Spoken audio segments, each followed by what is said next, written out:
August 2న పిఠాపురంలో నిర్వహిస్తున్న దివ్యాంగుల ఉపకరణాల మంజూరు గుర్తింపు శిబిరాన్ని పిఠాపురం నియోజకవర్గంలో ఉన్న దివ్యాంగులందరూ వినియోగించుకోవాలని తెలుగుదేశం పార్టీ రాష్ట్ర అధికార ప్రతినిధి పిఠాపురం మాజీ ఎమ్మెల్యే వర్మ సూచించారు. పిఠాపురం తెలుగుదేశం పార్టీ కార్యాలయంలో ఏర్పాటు చేసిన మీడియా సమావేశంలో మాజీ ఎమ్మెల్యే వర్మ మాట్లాడుతూ దివ్యాంగులను ఎన్డీఏ కూటమి ప్రభుత్వం అన్ని విధాలుగా ఆదుకుంటుందని అన్నారు. ఇవన్నీ కూడా ఒకటి అర్థం చేసుకోవాలి. గత ప్రభుత్వంలో ఏ రోజు కూడా సదరన్ క్యాంప్స్ కానీ అదేవిధంగా వికలాంగులకు సంబంధించిన పనిముట్లు కానీ ఇవన్నీ కూడా చేయలేదు.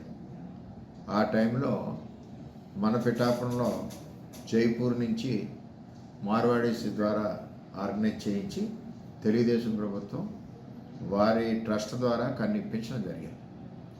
ఇప్పుడు కూటమి ప్రభుత్వంలో మేనిఫెస్టోలో వికలాంగులకి 6,000 నుంచి 15,000 రూపాయలు పెన్షన్లు ఇస్తున్నారు. ఆల్రెడీ స్టార్ట్ చేసాం.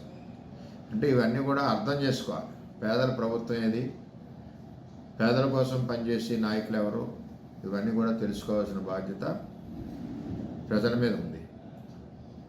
పెన్షన్లు స్టార్ట్ చేసాం. అలాగే ఏరియర్స్తో సహా 7,000 చొప్పున ఇచ్చారు. ఇప్పుడు వికలాంగుల పెన్షన్ కూడా 6,000 నుంచి 15,000 ఉంది.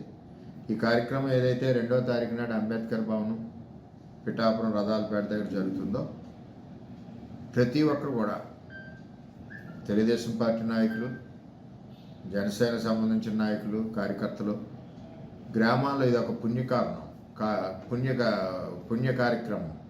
గ్రామాల్లో ఉన్న దివ్యాంగుల దగ్గరికి వెళ్ళి వాళ్ళని అవసరమైతే మీరు ఏదైనా ఓన్ ట్రాన్స్పోర్ట్లో ఆటోలో తీసుకురావడం కానీ బండి మీద తీసుకురావడం కానీ వాళ్ళందరికీ ఇన్ఫర్మేషన్ ఇచ్చి ఇక్కడ కూర్చోబెట్టి ఈ కార్యక్రమం పూర్తయ్యే వరకు కూడా మరి జాగ్రత్తగా దగ్గరుండి వాళ్ళకి చేయించి వెళ్ళవలసిందిగా ప్రతి ఒక్కరిని కోరుతున్నాం.